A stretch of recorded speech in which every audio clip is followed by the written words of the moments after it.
어머, 왜 그러니? 요양병원에 누굴 입원시킬 일이라도 있니? 그건 아니고 좀 알아볼 게 있었어. 당연하지, 예. 어창 지역에 있는 병원이라면 부처님 손바닥 안에 있소이다. 내가 누구야? 너희들이 인정해준 마당발 아니냐? 그곳이야 고향 쪽이니 야구로 치자면 홈구장 아니냐? 가만히 있자. 업무과장도 아는 사람이고 간호사로는 글쎄, 있다. 김미숙이라고 대학 후배니 너한테도 후배다. 잘 되었네. 근데 왜 그러지? 아니야. 그냥 알아볼 게 좀 있었어. 고마워. 다음에 연락할게. 어머, 예, 잠깐만. 미연아, 우리 1년에 딱 한 번 대학 동창들 모임 있는 거 알고 있지? 올해는 가을에 모여 속초로 여행을 떠나기로 했는데 그땐 너도 꼭 와야 한다. 그래, 가급적이면 꼭 참석해 보도록 할게. 그럼 안녕. 가급적이 아니고 꼭이다. 그땐 위원님 사모님이 되어 있을 테니 찬조라도 내줘야 할 거 아니니. 어머, 기집애, 벌써 전화를 끊어버렸네. 얘 대학 땐 그렇게 차분하고 느긋했는데 왜 이렇게 급해졌지? 전화를 끊자마자 미연은 어창효도 요양병원으로 전화를 걸었다. 대학 후배인 김미숙에게 전화를 하려다가 차라리 업무과장이 낫겠다 싶어 업무과장실로 전화를 걸었다. 미연이 김정민 얘기를 덜먹이며 서정순 할머니 입원 내용을 확인하자 대장에서 305실에 입원했음을 확인해 주었다. 근데 그 할머니는 돌아가셔서 지금은 퇴원수속 처리되어 있는데 왜 그러시죠? 사실은 그 할머니보다 그때 할머니를 돌봐주었던 간병인 할머니를 찾고 있는데 혹시 누군지 확인 안 되겠습니까? 예, 간병인도 우리 병원에서 균형상 관리를 해오고 있습니다. 어디 보자. 대장이 어디 있을 건데. 근데 그 할머니는 간병인을 둔 적이 없는 걸로 되어 있는데 이거 어떡하죠? 그 말에 미연이 오히려 더 놀랐다. 그럼 그 긴 세월 동안 간병인도 두지 않고 민근이 꼬박꼬박 돌봐왔단 말인가? 미연은 새삼 민근이 우러러 보이고 형편이 나았음에도 동생에게 모든 걸 방치하다시피 한 원영이 더욱 괘씸한 생각이 들었다.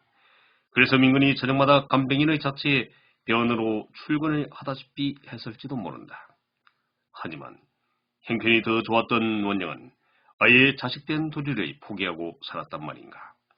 직장에 다니며 간병을 하기가 얼마나 고생스럽다는 사실을 그도 모를 리 없을 텐데. 근데 분명히 간병인을 뒀다는 말을 어디서 들은 것 같은데 그렇다면 전담보다는 혹시 파트타임이 아닐까? 여보세요. 저기 안 들리나요? 간병인을 두지 않았다고요. 면이 한참 동안 답을 하지 않자 답답함을 느끼며 업무과장이 말한다. 아니, 그럴 리가 없을 텐데요. 제가 분명히 그렇게 들었는데요. 어떻게 확인할 방법이 없겠습니까? 글쎄요. 가끔 간병인 아주머니들이 자신의 간병 대상자로 한 명을 지목해서 적어놓고 가끔 남는 여가를 이용해 파트타임으로 돌봐주는 경우도 있긴 한데 그건 병원에서 허용하지 않아 하더라도 음성적으로 하는 바람에 병원에서도 알아낼 방법이 없습니다. 알겠습니다. 좋은 정보 감사했습니다. 다음에 병원에 갈 일이 있으면 찾아뵙겠습니다. 제가 도움이 될 만한 정보도 못 준 것 같은데 아무튼 감사합니다. 김정민 수 간호사님한테 안부나 전해주십시오. 미연은 전화를 끊자마자 택시를 잡아타고 어창효도 요양병원으로 달렸다. 우선은 민근의 어머니가 입원해 있는 병실 주변으로 확인해보면 뭔가 실마리를 잡을지도 모른다. 민근의 어머니가 입원해 있었던 어창효도 요양병원에 도착한 미연은 휴 하고 심호흡을 들이키며 자신의 감정을 최대한 추슬렸다. 아무리 미운 상대방에게 적의를 품고 있는 사람일지라도 부탁을 하기 전부터 너무 격앙된 모습을 보여주면 동조 세력도 지레 겁을 내고 피할 게 뻔하기 때문이다. 어디까지나 차분하게 진행시키되 스스로 감정에 도취되어 분노를 분출하게 만들어야 한다. 그래야만 최대의 효과를 거둘 수 있다. 물론 그 사람이 똑같은 좋지 않은 감정을 가졌을 때라야 가능한 얘기다. 그런데 그 사람이 그에 대해 아무런 감정도 없어 부담이 생겨 동조해 주지 않으려 하면 어떡하지? 아니, 지금 시작해 보기 전에 무슨 생각을 하고 있는 거야? 허허. 우선 간병인이었던 아주머니를 찾아내야 한다. 미연은 병원군의 매점으로 들어가 음료수 한 박스를 샀다. 자신이 오랫동안 병원에 근무해 왔지만 병문안에 오는 사람이 음료수든 과일이든 뭐라도 들고 오면 괜히 좋게 보였다. 반면에 가끔 빈손으로 털레털레 찾아왔다 가는 사람을 만나면 왠지 삭막해 보이고 인간성까지 의심스러워 보이기도 했다. 난 지금 어쨌든 동조 세력을 규합하려 가는 마당에 결코 삭막한 사람으로 보이면 절대 안 된다. 좀 전 병원 화장실에서 거울을 바라보다 자신도 모르게 깜짝 놀랐다. 자신이 생각하기에도 이전의 모습과는 전혀 다른 사람이 들여다보는 듯한 섬뜩한 기분이 들 정도였다. 특히 눈매가 선하여 한때 동료들로부터 들었던 천사의 눈매라는 애칭이 무식할 지경이었다. 지금 자신은 어느새 먹이를 노리는 독수리의 눈매처럼 이글거리고 있었다. 미연은 몇 번 심호흡을 한 뒤 305실로 들어섰다. 마침 병실 안에서 간병인으로 보이는 아주머니가 어떤 할머니의 기저귀를 갈아주고 있었다. 미연이 주춤거리고 서 있자 병실 안에 입원해 있던 환자들의 시선이 일제히 자신에게 쏠렸다. 하지만 대부분이 병마와 치매에 지쳐있는 사람들이라 생기가 있는 눈동자는 찾아보기 어려웠다. 저기 누굴 찾아왔는가요?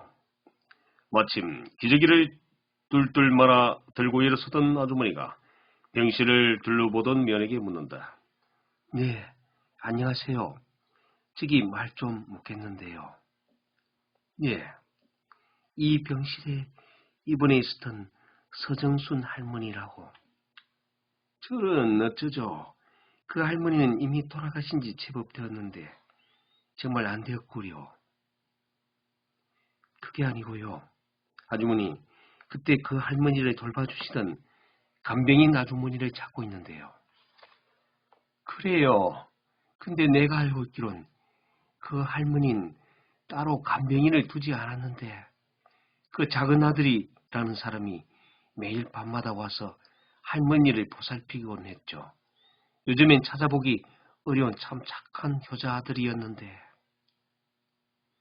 미연은 간병인이 없었다는 말이 사실로 드러나자 다시 한번 실망을 했다. 그렇다면 병원까지 일부러 찾아온 일이 허세가 될 거란 말인가. 그래도 이 아주머니가 민건을 좋게 보았다는 사실이 자신은 기분이 좋다. 그 말은 원영에겐 비난의 화살이 되어 날아갈지도 모른다. 미연은 이런 생각 속에 병실에 떠나지 못하고 병실 입구에 있는 긴 의자에 털썩 앉아 있었다. 마침 쓰레기를 버리고 오던 할머니가 그런 미연이 안 되어 보였는지 혀를 껄껄 찬다. 근데 그 간병인 할머니는 왜 찾아요? 외모를 보면 딸 같지는 않은 것 같은데 혹시 어디 복지부에서라도 나왔어요? 미연은 아주머니의 그 말에 어디 짐작되는 것이 있다. 아주머니는 복지부에서 단속이라도 나온 줄 알고 끓이고 있다는 생각이 들었기 때문이다. 미연은 얼른 아주머니에게 매달렸다. 사실 개인적으로 아는 사이인데 그 아주머니에게 제가 급하게 알아볼 일이 있거든요. 제 짐작으로 아마 그 아주머니가 다른 환자를 돌보고 있으면서 시간이 되면 서정숙 할머니를 돌봐준 건 아닐까 생각이 드네요. 저녁에는 아들이 와서 돌봐주었다니 주로 낮 시간이나 아니면 밤 시간에 그 아들이 다른 볼일로 못 올 경우에 돌봐주지 않았나 생각이 들어요. 네, 오늘은 여기까지입니다. 다음을 기대해 주십시오. 오늘도 내용이 좋다면 좋아요와 구독을 부탁드립니다. 좋은 하루 되세요. 감사합니다.